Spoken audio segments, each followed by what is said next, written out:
अस्सलाम वालेकुम। 6th class कैसे हैं स्टूडेंट्स।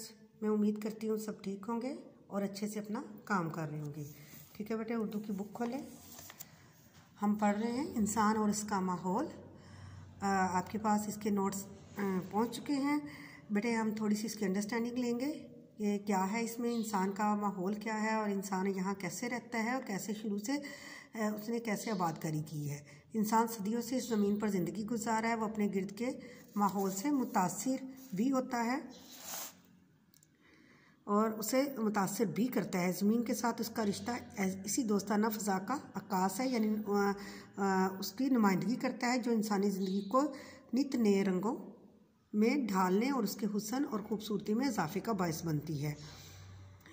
जो है इंसान से वाबस्तगी के बगैर माहौल का हुस्न और जमाल बरकरार रह सकता है, ना ही रह सकता है। और इंसान और ज़मीन लाज़िम व मलज़ूम है, एक दूसरे के बगैर इनका तसव्वुर ही मुमकिन नहीं है।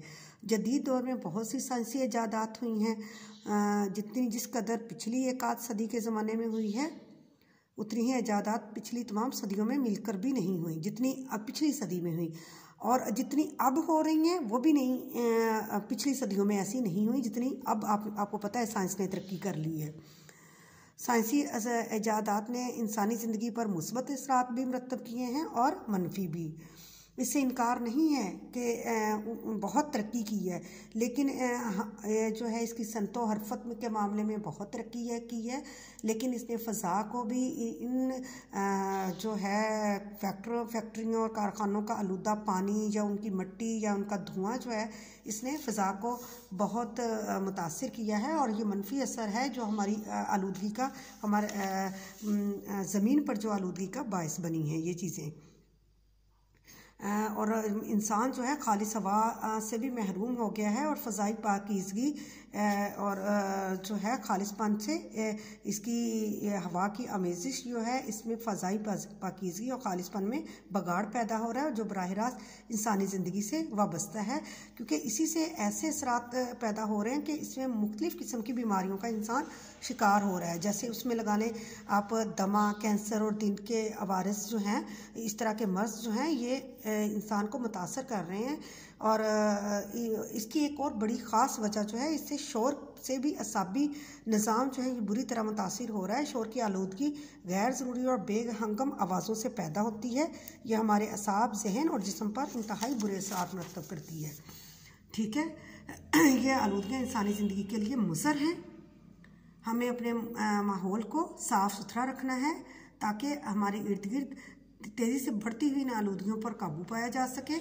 हमें इसके लिए मौसर तदाबीर इख्तियार करनी चाहिए और माशरे के तमाम तबकों में इनका शऊर पैदा होना चाहिए ताकि लोग अपने माहौल को साफ़ सुथरा रखने के लिए मुस्बत किरदार अदा करें। मशक़ है इसकी। हमने पहले पढ़ा है गुज़िश्ता सदियों में कितनी इजादात हुई हैं।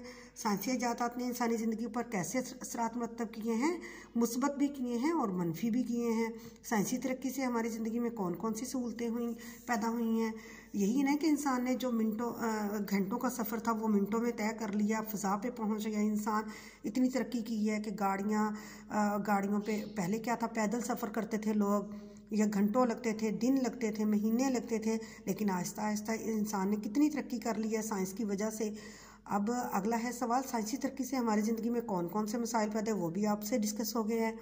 कौन कौन से मसाइल पैदा हुए हैं कि इससे धुएँ से, फैक्ट्रियों के आलूदा पानी से कैसी कैसी बीमारियाँ जन्म लेने लगी हैं और शोर पैदा हो गया बहुत ज़्यादा। आलूदा पानी से कौन से मसाइल जन्म ले रहे हैं, आलूदा पानी से बीमारियां पैदा, वही पानी आलूदा पानी इंसान पी रहा है, उससे उसको बीमारियां लाहक हो रही हैं। धुआं हमारी फ़ज़ा को किस तरह मुतासिर कर रहा है, इसका भी आपके पास जवाब है कि धुएं की वजह से मतलब शोर भी पैदा होता है, आलूदगी पैदा होती है। ट्रैफिक की वजह से ही धुआं पैदा होता है ना, ट्रैफिक से पहले शोर पैदा होता है। फैक्ट्रियों, कारखानों के धुएं से फ़ज़ा जो है आलूदा हो रही है, उससे दमा, कैंसर, इस तरह की बीमारियां जन्म ले रही हैं। हम मुख्तलिफ़ आलूदगियों पर किस तरह काबू पा सकते हैं, अगला सवाल नंबर 2 है। तो ये आपने इसके लिए हमें मौसर तदाबीर इख्तियार करनी चाहिए। आपने पैराग्राफ खुद से लिखना है आपने कि हमें इससे क्या है, इन आलूदगियों पर काबू पाने के लिए हमें मौसर तदाबीर इख्तियार करनी चाहिए। माशरे के तमाम तबकों में इसका शऊर पैदा होना चाहिए ताकि लोग अपने माहौल को साफ़ सुथरा रखें और इसका मुनासिब जहरीले पानी और फालतू मादों को ख़त्म करने का मुनासिब इंतज़ाम करना चाहिए ताकि ये नुकसानदेह मादे फैल कर हमारी ज़मीन को बर्बाद ना करें। ठीक है, इसी तरह जहरीले पानी को आबी ज़खायर से नहीं मिलने देना चाहिए ताकि वो इस नेमत को ख़राब ना कर सके। ये इस तरह आपने ये पैराग्राफ लिखना है। आगे है इराब लगाना है। सवाल नंबर 3 है, ये आपके पास है। आपने इसकी अदायगी अगर सही करोगे तो आपके इराब सही लगेंगे। अक्कास, इसको अकास नहीं, अक्कास है ना, आइन के ऊपर ज़बर, काफ के ऊपर शद आता है और ज़बर आती है सीन पे जज्म। वाबस्तगी, वाऊ के ऊपर ज़बर, बे के ऊपर ज़बर, ते के ऊपर ज़बर, गाफ के नीचे ज़ेर। इजादात, अलीफ नीचे ज़ेर, जीम के ऊपर ज़बर, दाल के ऊपर ज़बर, ते पे जज्म। सहूलत, सीन के ऊपर ज़बर, हे के ऊपर पेश, लाम पे ज़बर और ते पे जज्म। आमेज़िश, अलिफ मद्दा के ऊपर ज़बर, मीम के नीचे ज़ेर, ज़िया के नीचे ज़ेर, शीन पे जज्म। आगे है मुतरादिफ लिखने हैं, यानी हममानी अल्फाज लिखने हैं। ये भी आपको दिए हुए हैं बेटे, लिखे हुए हैं। मदाफ़त जो होती है किसी चीज़ को रोकने के लिए होती है, तो इसको आपने लिखना ज़रर रसां क्या होता है, नुकसान दे, तकलीफ़ दे या नुकसान दे। कुव्वत नमू, बढ़ने की, अफजाइश की कुव्वत। वाबस्तगी, जैसे अटैच होना है, जुड़ा होना किसी के साथ। आगे है ये क्वेश्चन ऑप्शंस वाले, तो आपने इस पर दुरुस्त पे टिक और क्रॉस लगाना है। ये आपको दिए हुए हैं, आपने इसको अच्छे से और करना है, वहीं से देख के आपने करना है। बल्कि आपने जब रीडिंग की होगी तो आपको इसको करने में कोई मुश्किल नहीं पेश आएगी। दुरुस्त और गलत बयानात की निशानदही करनी है। इंसान सदियों से ज़मीन पर ज़िंदगी गुजार रहा है, सही है या गलत है? सही है ये। इंसान अपने इर्द गिर्द के माहौल से मुतासर नहीं होता, गलत। इंसान अपने इर्द गिर्द के माहौल से मुतासिर होता है। इंसान माहौल से बेखबर होकर ज़िंदगी की खूबसूरतियों को हासिल कर सकता है, गलत है। साइंस के मनफी असरात से इनकार मुमकिन नहीं, दुरुस्त। सनती तरक्की ने आलूदगी के मसाइल में कमी की है, बढ़ाया है बल्कि, इसको गलत है ये। आलूदगी दुनिया का सबसे बड़ा मसला है, दुरुस्त। ठीक है बेटे, हमारा ये जो है लेसन कंप्लीट हुआ। इसके जो बाकी हैं क्वेश्चन आंसर ये आपको लिखे हुए दे दिए गए हैं।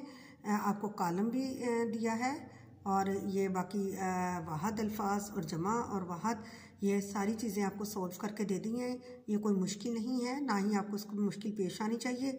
ठीक है, इसको अच्छे से आपने याद करना है और जो भी आपको काम दिया जाता है उसको याद करके फिर अपनी कॉपीज़ पे उतारा कीजिए। ठीक है, ये आप इससे जस्ट वैसे नोट्स की शक्ल में उतारते ना जाएं, इसको याद करें, पहले याद करें फिर लिखें।